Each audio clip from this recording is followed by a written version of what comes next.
되리라 하는지라. 아멘. 성경에 보면 정말 이해할 수 없는 그런 이야기들이 참 많이 있지요. 오늘도 낮에 설교하면서 열왕기하 7장을 살펴보았었는데, 사마리아 성 안에서 아람의 군대가 에워싸고 있었을 때 서로 아들을 잡아먹었던 그런 이야기들이요. 어떻게 성경에 이런 얘기들이 기록될 수 있을까? 어떻게 성경에는 그런 얘기들을 과감없이 써내려갈까? 오늘도 하나님께서 세우신 사울이라고 하는 왕이 무당을 찾아가는 얘기거든요. 무당집 가보셨나요? 예수 믿는 사람이라 차마 무당집은 못 가고 철학관은 가보셨나요? 저는 철학관도 가보고 무당집도 가봤어요. 어떤 전도 단체에서 전도를 하라고 그래서 그 훈련을 받는 중에 어느 한 주간은 무당집을 찾아가는 훈련이었거든요.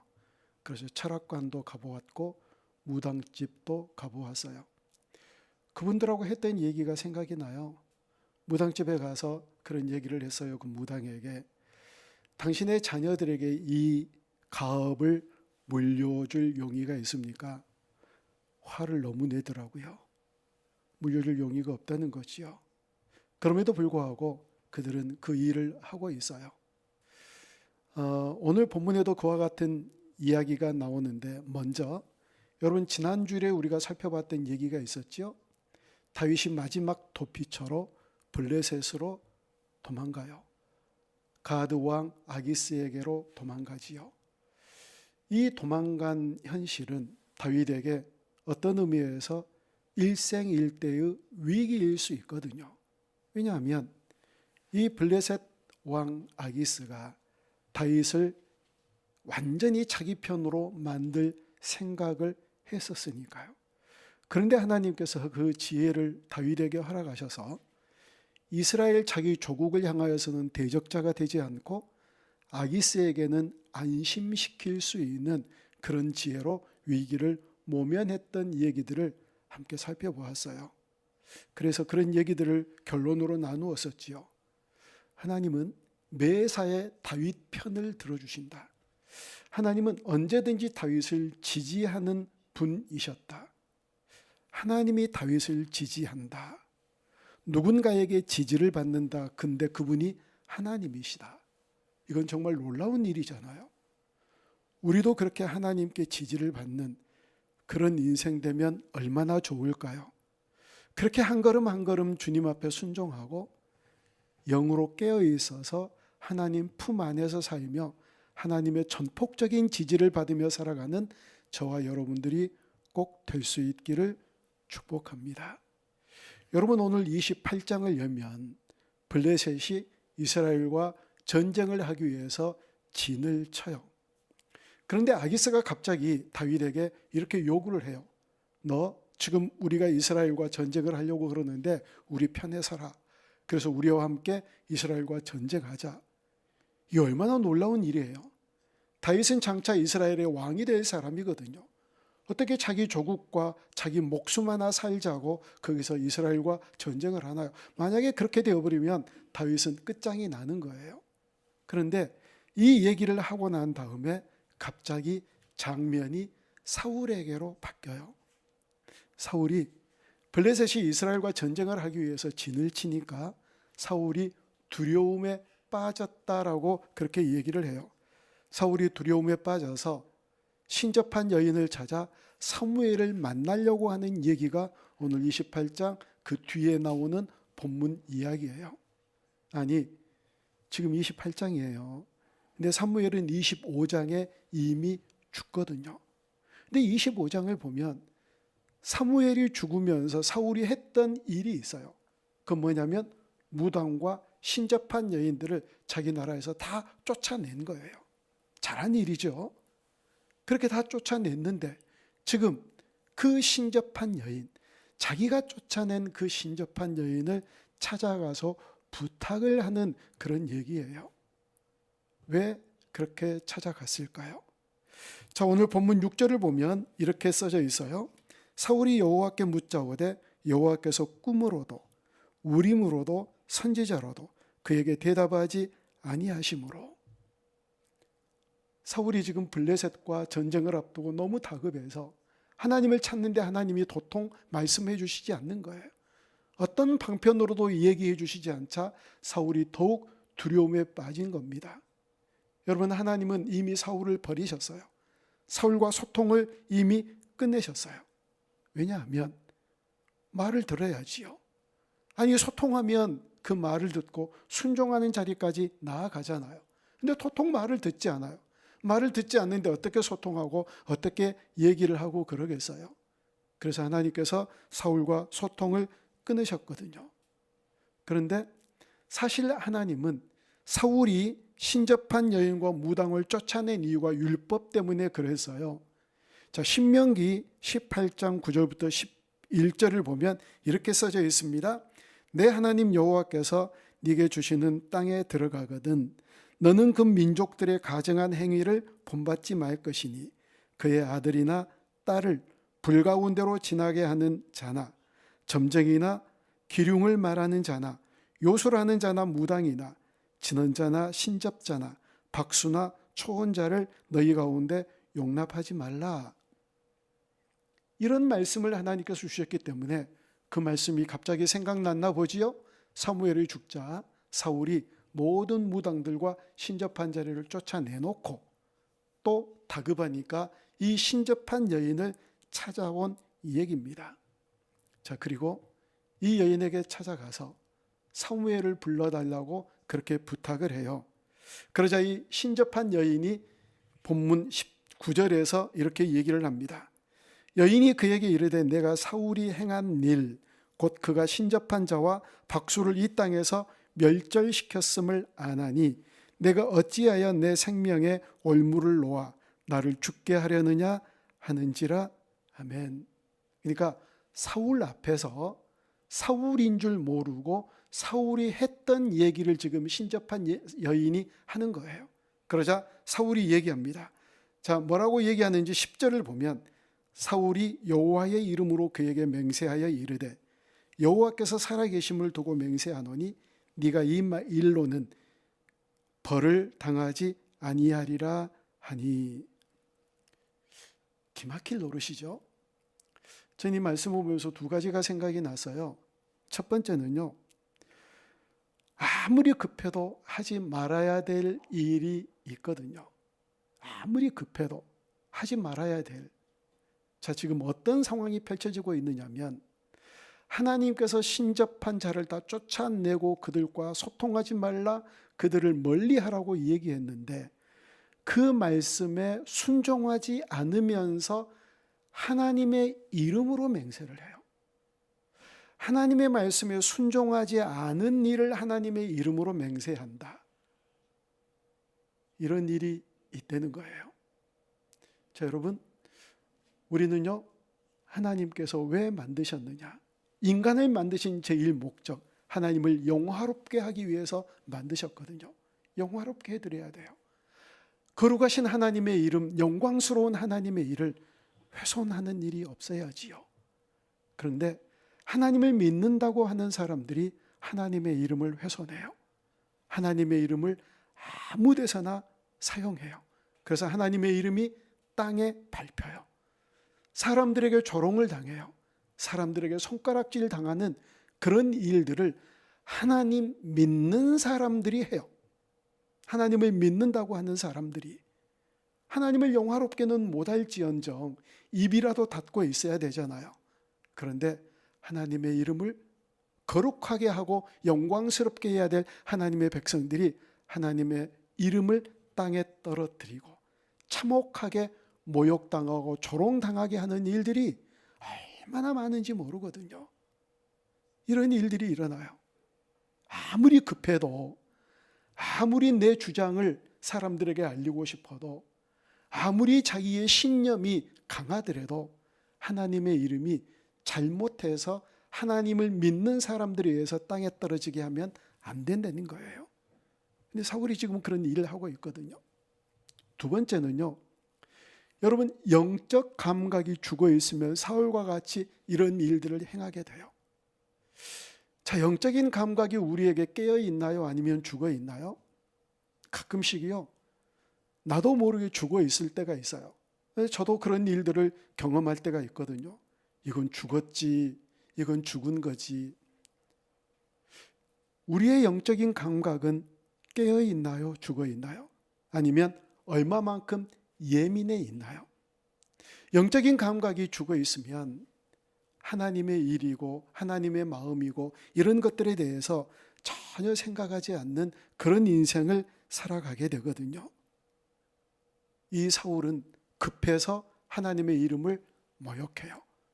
급하다고 영적인 감각이 죽었기 때문에 하나님과 온전한 소통을 이루지를 못해요. 그리고 나서 사울은 이 신접한 여인과 이제 용건을 나눕니다. 본문 11절과 12절이에요. 여인이 이르되 내가 누구를 네게로 불러올리라 하니, 아직까지도 사울인지 몰라요. 사울이 이르되 사무엘을 불러올리라 하는지라.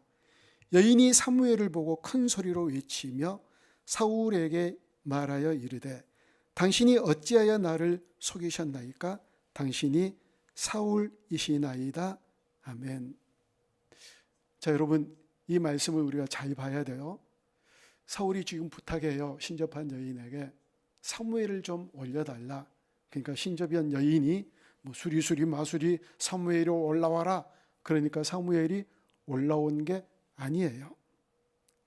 그것 때문에 사무엘이 올라온 게 아니에요. 자, 본문 11절 12절을 보면 사무엘을 불러 올리라 하는지라. 근데 여인이 부르기 전에 사무엘이 올라온 거예요. 그 사무엘을 보고 여인이 깜짝 놀래요. 사무엘을 보고 여인이 깜짝 놀라서 하는 얘기가 당신이 사울 아닙니까? 왜 그렇게 얘기를 하느냐면 사무엘을 만나고자 하는 사람은 사울 왕 외에는 없거든요. 사무엘이 올라오자 당신이 사울 왕이 아닙니까? 하고 사울 왕인 것을 그때야 신접한 여인이 깨닫게 된다는 얘기입니다. 그래서 사울은 이 여인이 도대체 뭘 보고 나한테 지금 내가 사울이라고 그렇게 얘기하느냐 하고 물으니까 본문 14절에 이렇게 얘기해요. 사울이 그에게 이르되 그의 모양이 어떠하냐 하니 그가 이르되 한 노인이 올라오는데 그가 겉옷을 입었나이다 하더라. 사울이 그가 사무엘인 줄 알고 그의 얼굴을 땅에 대고 절하니라. 아멘. 겉옷을 입었다라고 그러니까 사무엘인 줄 알아요. 왜 그럴까요? 아니 어떻게 무슨 색을 입었는지 생김새가 어떻게 됐는지 뭐 특징이 뭔지 이런 얘기 안 하고 그냥 겉옷을 입었다고 그러니까 사울이 사무엘인 것을 알아요. 왜냐하면 사울은 이 겉옷에 대한 트라우마가 있거든요. 무슨 일이냐면 우리 사무엘상 15장 27절 28절로 가봅니다. 사무엘이 가려고 돌아설 때에 사울이 그의 겉옷자락을 붙잡음에 찢어진지라. 사무엘이 이제 당신은 하나님이 버렸습니다. 하나님이 당신 말고 다윗을 왕으로 세울 겁니다. 하고 돌아서니까 사울이 사무엘의 옷을 붙잡아요. 그러니까 찢어졌대요. 그러니까 사무엘이 사울에게 얘기해요. 사무엘이 그에게 이르되 여호와께서 오늘 이스라엘 나라를 왕에게서 떼어 그 옷이 찢어진 것처럼 떼어 왕보다 나은 왕의 이웃에게 주셨나이다. 그렇게 얘기해요. 그러니까 사울은 여기에 대한 트라우마가 있어요. 그 옷이 찢긴 것 때문에 자기의 나라를 빼앗길 것 같다. 아니 빼앗기게 되었다. 이런 두려움이 그에게 있었거든요. 근데 사울은 대답하지 않으시니까 사무엘을 찾아왔다라고 그렇게 얘기를 해요. 대답하면 순종도 하지 않을 거면서. 그러니까 사울이 답답해서 사무엘을 찾아 나왔는데 여러분 사무엘은 왜 올라왔을까요? 신접한 여인이 불러서 올라온 게 아니에요. 그냥 하나님께서 이 모든 사건들을 통해서 우리에게 해주신 메시지가 있으시기 때문에 하나님께서 사울을 불러오셔서 이와 같은 얘기들을 우리에게 해주신다는 사실이에요. 그래서 오늘은 신접한 여인이 사무엘을 불러 올리는 얘기가 아니라 이런 종류의 이야기들을 통해서 하나님께서 우리에게 주시는 교훈이 있다는 얘기예요. 자, 본문 18절 19절 우리 아까 읽었죠? 다시 한번 읽습니다. 내가 여호와의 목소리를 순종하지 아니하고 그의 진노를 아말렉에게 쏟지 아니하였으므로 여호와께서 오늘 이 일을 네게 행하셨고 여호와께서 이스라엘을 너와 함께 블레셋 사람들의 손에 넘기시리니 이제 블레셋에게 망한데요. 내일 너와 네 아들들이 나와 함께 있으리라. 지금 사무엘은 죽었잖아요.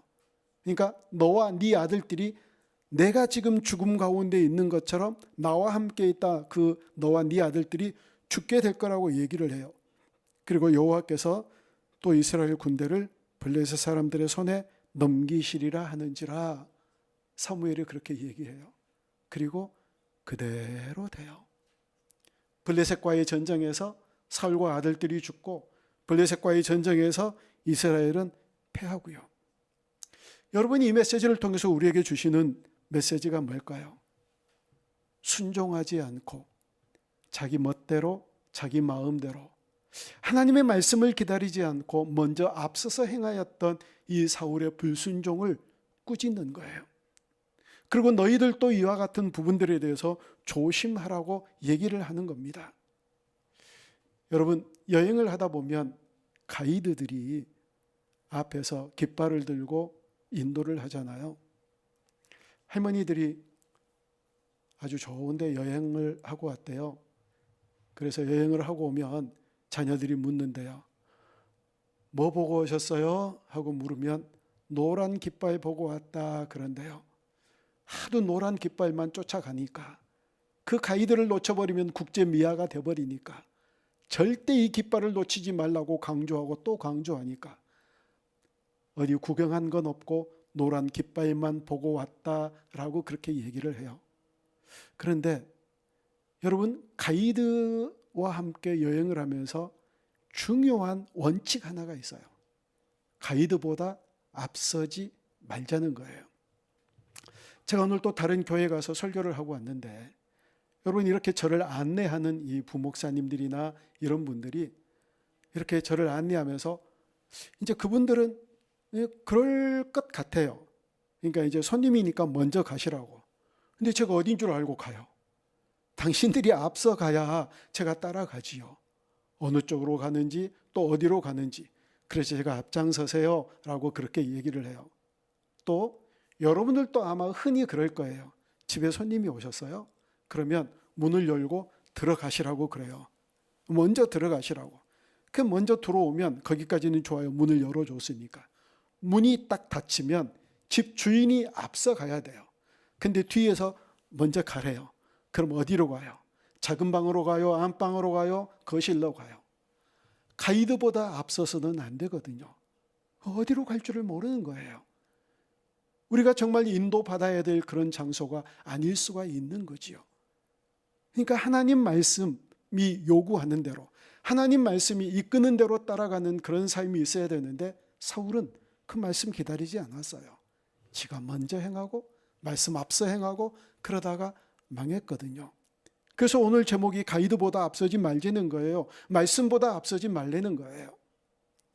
늘 무엇인가 할 때 하나님께 묻고 하나님께 여쭙고 그리고 하나님께서 이끄시는 대로 삶을 살아갈 때 복된 인생길이 우리 가운데 펼쳐지게 될 줄로 믿습니다. 그래서 주님 바라보자는 거예요. 예수님의 말씀에 귀를 기울이자는 거예요.